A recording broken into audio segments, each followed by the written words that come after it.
We are just 12 days away from the season being over and an incredibly complicated and important offseason beginning. Scott Perry needs the hard hat because there is a lot of work ahead.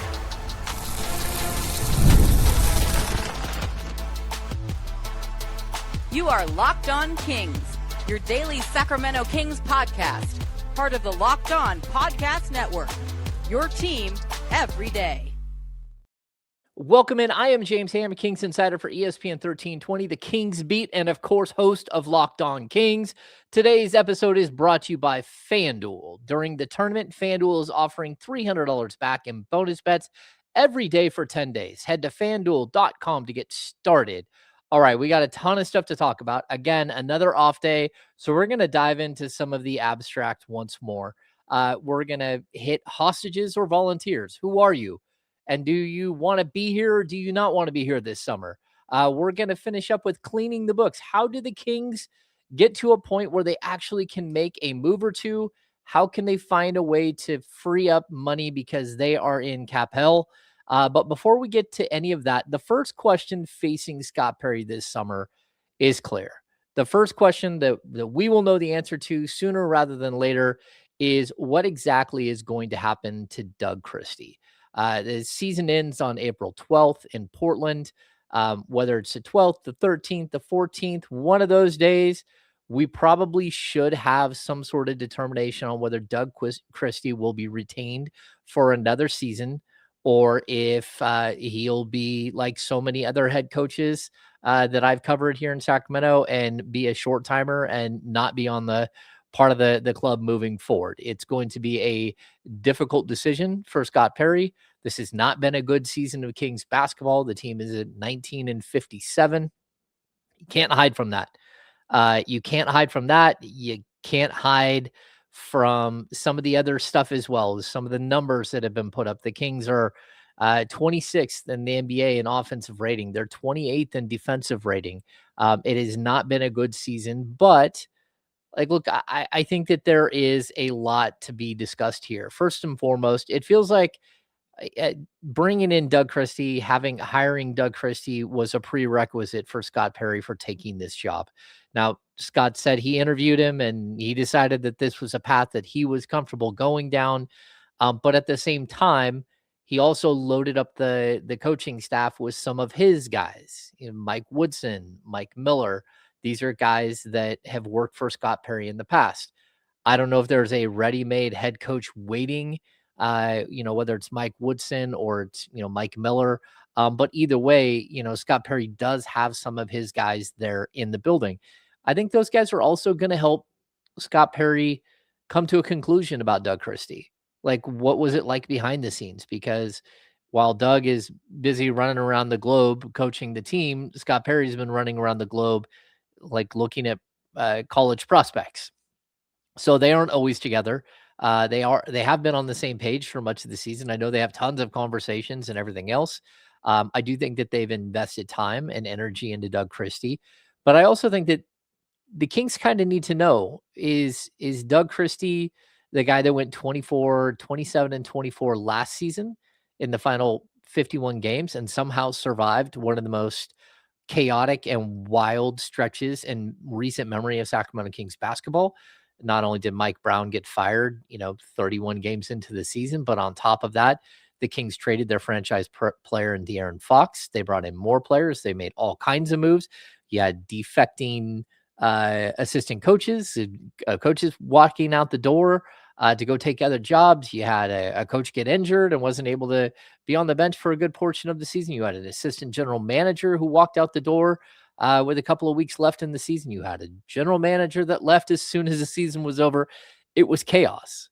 And I also look, I think there's something when you look at the way that Doug was brought in. He got the job full time.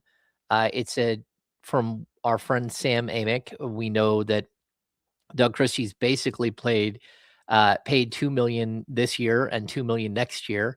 And then there's a third year that's a team option, which with a much higher salary than what's currently being paid. This is a bargain basement deal. Again, I think when I first started covering the Sacramento Kings during the 2010-2011 season. Paul Westphal had taken the head coaching job right before that, and he was the lowest paid coach in the league at like $1.75 million. That's 16 years ago, and not only 16 years ago, it's 16 years ago with coaches like somewhere along the way getting paid. All of a sudden, coaching salaries doubled, tripled, went crazy. The Monty Williams contract broke the coaching ranks, and all of a sudden everybody's making 8 to 10 million. Some low level guys getting in the league making 4 or 5 million. So Doug's salary is actually really low, and so maybe that's a reason you bring him back, especially since you're still trying to figure out what team you're trying to build here, who it is that you're trying to actually put together as a group. I think if we look at this season for Doug and whether he deserves another chance or not, like, look, I don't think that ultimately that's my decision to sit here and judge Doug Christie specifically on this season. I think it's been a very difficult year. Something in Paul Westphal used to say, there are excuses and there are reasons. And I think that there are reasons why the Kings are as bad as they are. I also think that, we could use some of those as excuses, but realistically, the Kings have never had their starting five the entire season. Not one game. Not one game as their projected starting five from the last week of training camp ever actually played together. Keegan Murray, Domantas Sabonis have never played together. So when you look at the sheer number of games lost due to injury, with again, your former All NBA center playing basically 60 games, with your best your best forward, your most versatile defender playing again roughly 60 games on the season, with Zach LaVine, a very high level scorer, and a $47 million salary, playing 39 games. Like, this is not an excuse. It is a reason the Kings had major injury problems. Now, here's the problem. I don't know what it looks like if all those guys were healthy. And you can make the argument that maybe Doug Christie deserves a shot to see what it would look like if everyone was healthy. But as we'll get into this podcast, this team won't look the same next year. So there's no reason to actually ask that question, because if this is the same team you're bringing in next year, you're going to lose another 60 something games, and it doesn't matter who's coaching the team. The roster has to get better, and that's just straight up. This team, they walked into the year with no length and athleticism like they have multiple seasons. They walked into this season with a whole bunch of rookies. They walked into this season with an old and overpriced, bloated roster. And, I think the biggest issue that I would say going into next season is you got to figure out how to get more 3-point shooters. Like, every single step of the way, it felt like the Kings just compounded their issues. The signing of Dennis Schroeder, who's not a 3-point shooter, made their 3-point issues worse. The signing of Russell Westbrook did the exact same thing. When you traded Keon Ellis, you did the same thing. You lost more 3-point shooting. When Keegan Murray got hurt, you lost 3-point shooting. When Zach LaVine went down, you basically lost all of your best 3-point shooting right there between those players. And I don't know that there is a way to run a functional offense, and offense leads to defense, defense leads to offense. I don't know how you could do a functioning offense or defense when you can't shoot the three at all. And again, this team can't defend the three at all either. Major issue, both ends. So I don't know how this is all going to work out, but I will tell you that part of the reason why Doug Christie got such a low salary is because the Kings thought that they were going to be paying Mike Brown for the next 2 years, $8.5 million for both this season and next. When Mike signed with the Knicks, the NBA has an offset rule, which means that the Knicks absorbed almost all of the contract that the Kings would have been paying to Mike Brown. So they don't have this issue that they've had in the past where they're paying multiple coaches every single year. It did alleviate a lot of the stress. And so, look, at the end of the day, this is the first decision that Scott Perry is going to have to make during the offseason. It's something that usually rolls out in the first couple of days of the offseason if he's going to stay, or if he's going to get fired. If he's going to stay, then it's just like business as usual and you keep playing. But We're going to find that out very quickly. All right. We're going to step aside. When we come back, we're going to dive into Scott Perry's punch list, which is super complicated. It is, especially with the season drawing to a conclusion in just a few days. All right. We'll be right back. Spring is a natural reset point, and if there's one thing that can quietly cost businesses money, it's messy communications. Missed calls, scattered texts, no clear thread of who said what. That's why today's episode is brought to you by Quo, spelled Quo, the smarter way to run your business communications. Quo is the #1 rated business phone system in G2 with over 3,000 reviews, trusted by more than 90,000 businesses. It lets your entire team share one business number so you never miss a call or a text. Things that I love about this, the whole team sees a conversation so nothing falls through the cracks. The AI summaries save serious time by logging calls and highlighting the next steps. It just makes your business feel more organized and responsive. Make this the season no opportunity and no customer slips away. Try Quo free and get 20% off your first 6 months at quo.com/lockedonnba. That's quo.com/lockedonnba. Quo, no missed calls, no missed customers. Today's episode is also brought to you by Robinhood. What if sports were traded like markets? Now you can put your sports IQ to work in real time with Robinhood prediction markets. It's not you against the house. It's you participating in a live market. You can buy or sell your positions live all game long. Use your sports knowledge in the moments that matter. Robinhood prediction markets changes the game. It's people moving the action. So when the momentum shifts, you can move with it. I always knew the game, but never had a dynamic way to apply that knowledge. Now I can actually take part live in a market powered by people. You're no longer just a spectator, play by play. You decide. Trade every play with Robinhood. Now available across the US. Download the Robinhood app now to begin. Futures and cleared swaps trading involves significant risk and is not appropriate for everyone. Event contracts are offered by Robinhood Derivatives LLC, a registered futures commission merchant and swap firm. All right. Locked On Kings is part of the Locked On Podcast Network. Now, the #1 sports podcast network. Thanks for making us your first listen of the day. Also, get your first month of the Everydayer Club free when you use the code MARCH.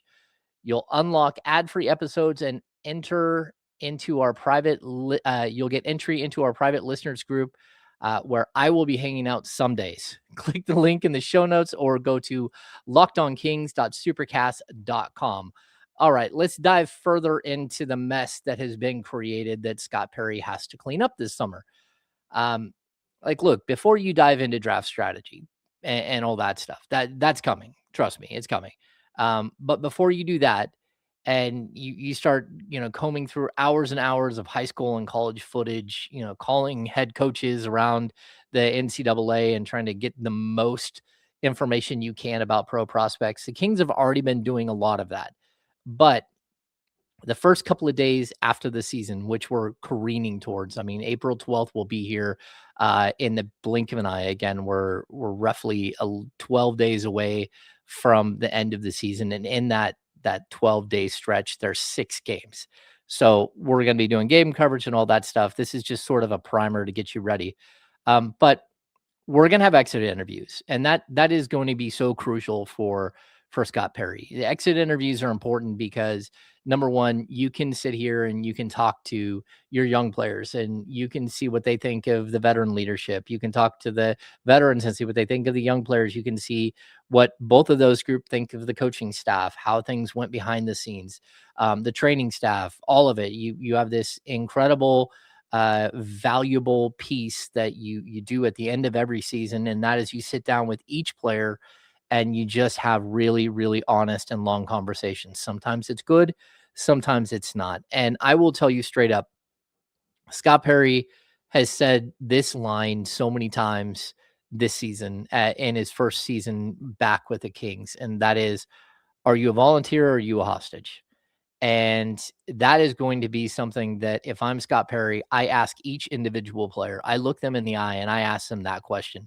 The young players, I'm not worried about. The young players are all in. You can go watch them don their sunglasses and go light the beam, whatever, whenever they get that opportunity. They're all bought in because a lot of them are young. A lot of them don't know any better. A lot of them were, the 24th pick or the 42nd pick or undrafted. So again, this group of players, their voice is going to have a lot. It'll mean a lot in a conversation, but they also don't know what they don't know, right?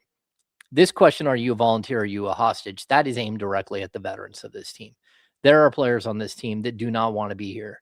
And Scott Perry needs to get to the bottom of that very quickly. He might already know a couple of players that don't want to be here. He might have already had some of these discussions because on occasion, if you're going to do exit interviews, you'll do an exit interview way earlier if a player's, not playing and they're going to be away from the team. Right now, Domantas Sabonis hasn't been with the team for a while because he's rehabbing his knee after having meniscus surgery. Zach LaVine has been with the team lately, but hadn't been with the team for a little while he's recovering from finger surgery. He was on this last road trip, though. Again, Keegan Murray, who isn't going to play, he may or may not play. We don't know if he's going to play again this season, but what's going to happen there? Is he going to has he already had his exit interview? As DeAndre Hunter already had his exit interview because, of course, he's not playing. But Scott Perry needs to figure out because if there are hostages on this team, he needs to do his best to get rid of those players. Those are players that are not going to help with your six pillars. They're not going to help with the culture of the team.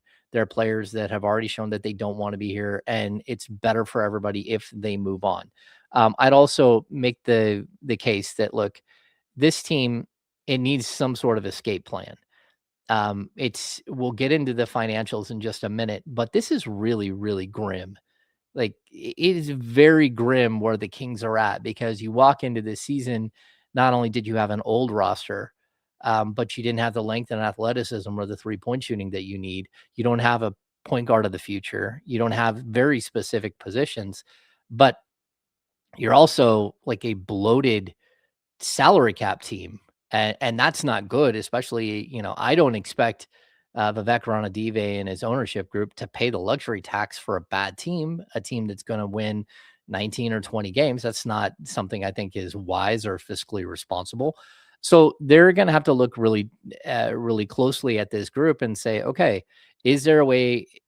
Is a group of Zach LaVine, Domantas Sabonis, DeMar DeRozan, Malik Monk, even DeAndre Hunter, who makes 26 million, 25, 26 million this next year.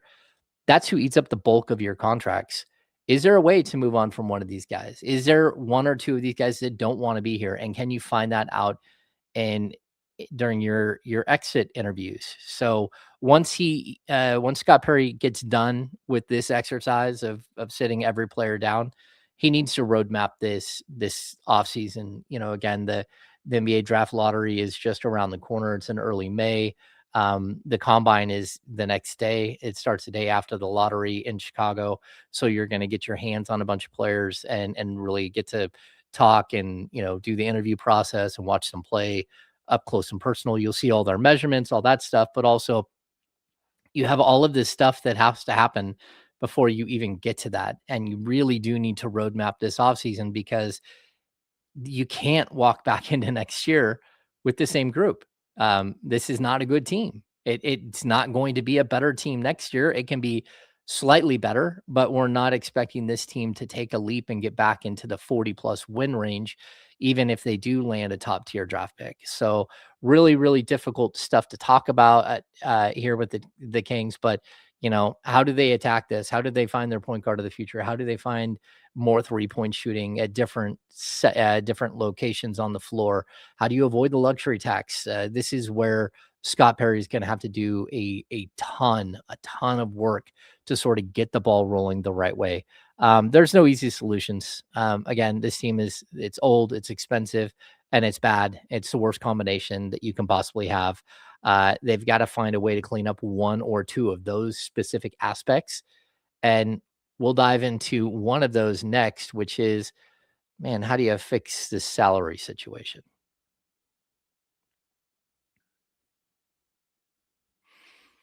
There's nothing like being at an NBA arena, the crowd, the energy, the moment. Getting tickets, though, that part hasn't always been so simple. That's why Gametime has become the go-to app for scoring tickets fast without the hassle. It puts the advantage back where it belongs with the fans.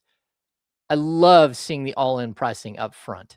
I also absolutely, no surprise fees at checkouts. I also love being able to look at the view from my seats from the app. They actually have a camera view from your seat to the floor and what your view would actually look like, barring some guy with a tall hat sitting in front of you. I also like that you have last minute options. You can always show up and you get solid pricing at the last minute. Everything feels quick, intuitive, and stress-free from start to finish. Take the guesswork out of buying NBA tickets with Gametime. Download the Gametime app, create an account, and use the code Locked On for $20 off your first purchase. That code is LOCKEDON for $20 off. Download the Gametime app today. And remember, it's gametime.co, not .com. Today's episode is also brought to you by FanDuel. The tournament is here. One of the best times of the year. Brackets, buzzer beaters, upsets. Hello, Duke. It's nonstop action from tip to final cut down. And right now, FanDuel is giving new customers a way to stay in the action all tournament long. Here's the best part. You get up to $300 back in bonus bets every day for 10 days. That means 10 chances to stay involved throughout the entire tournament. You can mix it up however you want. Game picks, futures, or even same game parlays for bigger potential payouts is perfect for the tournament because every day there's something new, different matchups, new storylines, and more ways to get involved as the bracket unfolds. So visit fanduel.com to sign up today. That's fanduel.com to go get in on the action. All right. Every team in the league is facing this same exact problem. The NBA, when they decided to institute aprons, they really did kind of mess with everything. And now teams that typically go well above the luxury tax, and there's this gigantic luxury tax bill for them, and then this redistribution of wealth through luxury tax payments to other teams. You've kind of messed everything up. Look, the league just announced this week that the salary cap is going up to $165 million for next season. This is a problem. It's a huge problem because a couple of months ago, the NBA made it known to teams that, hey, the luxury tax isn't going up 10% like it's supposed to. When the NBA signed the new CBA with the Players Association, and then they went out and they got these new television deals, there was what they're calling a smoothing of the salary cap, where every year the salary cap was supposed to go up 10%. And so teams were kind of banking on this thing to go up 10%. Well, in the meantime, a lot of teams around the league started having their RSN, their regional sports network, their NBC Sports Bay Area, California, die off. A bunch of the RSNs have gone away. And so a lot of the local television money has gone away as well, which means that basketball related income is steadily declined for the NBA. So BRI, basketball related income, is what the salary cap is based off of. It's always going to be like it's a 51-49 split, I believe. It's either that or a 50-50 split. It's right there. But we were expecting the salary cap to come in at 169, almost 170 million for this year. So when they said, hey, it's only going up 7%, that put it at 166. Now the league is saying, hey, it's only going to go up to 165. So it's like realistically like 6.8%. So they've even shaved more off of what was an already reduced amount. That's not a good thing for the Sacramento Kings. It's not a good thing for them. And it's not a good thing for finding trade partners. And it's not a good thing for every team in the league because everyone is going to run into the same problem. Actually, it's really bad for the players as well because any free agents, any players expecting big pay raises this summer, they're not going to get them because there's not a ton of money. There are more teams under the luxury tax this season than there have been in past seasons. But again, everybody is watching this so closely because there's a fear that the cap isn't going to accelerate nearly as high and as fast as they thought. So All of this matters. The luxury tax is now expected to come in at $201 million. The first apron's at 209, and the second apron is 222 million. That's a lot of numbers. 165, 201, 209, 222. Lots of numbers. Let me tell you why this matters for the Sacramento Kings. As of right now, the Kings already sit at $176.5 million.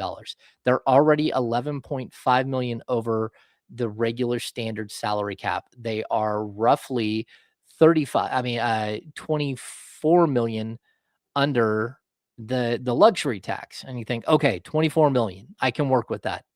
Not quite yet. Here's the problem. That doesn't include the 25.7 million owed DeMar DeRozan. The Kings only have 10 million of that guaranteed, but if they just pay DeMar DeRozan to stick around this year, they would be at 9 players, and those 9 players would be all the way at the luxury tax already. Let's say that you just waive DeMar DeRozan and you pay him the 10 million. Now you're at 186.5, right? So 186.5, we're looking at roughly 14.5 million under the luxury tax. The Kings also owe Killian Hayes 3 million, but it's non-guaranteed, so they can walk away from that. They do have to have a minimum of 13 rostered players. I believe it's either 13 or 14 on the payroll. So they're still going to have to pay these minimum players no matter what. They have their own first round pick, and this is where it gets super dark. Super dark. They have their own first round pick, and that pick is going to be in the top 6, roughly. It's possible they fall to 7, but for sake of argument, let's just say they're only going to go as far as 6. The first pick in this year's draft, teams are on the hook for the number 1 pick overall at a starting salary of $14.8 million. So again, if the Kings just pay DeMar DeRozan to go away, don't have Russell Westbrook, mind you, because he's not one of the players under contract. They don't have Doug McDermott. They don't have, I don't know who else is on a league minimum deal. Drew Eubanks. They don't have him as well. If they land the number 1 overall pick, they're already, even if they buy out DeMar DeRozan, they're already at or over the luxury tax already, with the need to sign multiple players to get to the minimum players on the minimum player contracts. The second pick overall this year, 13.2 million. The third overall pick, 11.9 million. The fourth overall pick, 10.7 million. The fifth, 9.7. The sixth overall pick is going to make $8.8 million starting salary. So you're the Kings, you want the highest pick possible, but that compounds this issue that you already have, that you're already facing luxury tax payments, right? So it's harsh reality. Again, 176.5 plus the 10 million you owe DeMar DeRozan to not play. And if you get the first overall pick, you're already at 201.3 million, which means you're over the luxury tax by $300,000, and you don't have Russell Westbrook. You don't have a starting point guard. You don't have DeMar DeRozan. Really, really tough world to be in. Now, they aren't the only team in this situation, which actually makes it worse, because you can't just go dump a bunch of salary. That's not what's going on, right? You have got to find takers for that salary. The one way that they can really make a swing for the fence is to buy out Zach LaVine and use a stretch provision. That's a super complex situation, which I want to spend a whole bunch more time on, but that's one way. But outside of that, maybe you could buy out a DeAndre Hunter. Maybe you can find a taker for DeAndre Hunter and save a couple of million. Maybe you trade him for a $20 million player and he goes out at 25 million. Maybe you can do the same thing with DeMar DeRozan. But it severely limits anything you can do during this offseason if you're already looking at a bad salary situation. All of this clears up the next year, where, again, Zach LaVine's $49 million is off the books, DeMar DeRozan's money, DeAndre Hunter's money. Right there, we're looking at 100 million drops off the books just in those 3 players. You also get to the final year, Domantas Sabonis, the final year, Malik Monk. So there's going to be some play there. But this offseason too, you're seeing the bump in Keegan Murray, where he goes from making 12 to 13 million to 26 to 27 million. So there is no true break. And the last thing this Kings team needs to do is run it back with this roster. especially when they can't even do that because they can't afford to run it back with this specific roster. Really tough position to be in. All right. That's going to do it for this episode of Locked On Kings. If you don't mind, hit the thumbs up, subscribe to the channel, rating and review wherever you get your podcast. Jump into the conversation on YouTube. Tons of comments all the time. Jump into the conversation. Absolutely love it. And if you never miss an episode, it's time to make it official. Join the Locked On Everydayers Club and get ad-free audio access to our members-only Discord and more, all built for our most loyal fans. Click the link in the description or go to lockedonkings.supercast.com. We will be back tomorrow. We will have a game to talk about. The Sacramento Kings are playing their 77th game of the season. We're down to the wire. Only 6 games remaining. See you tomorrow.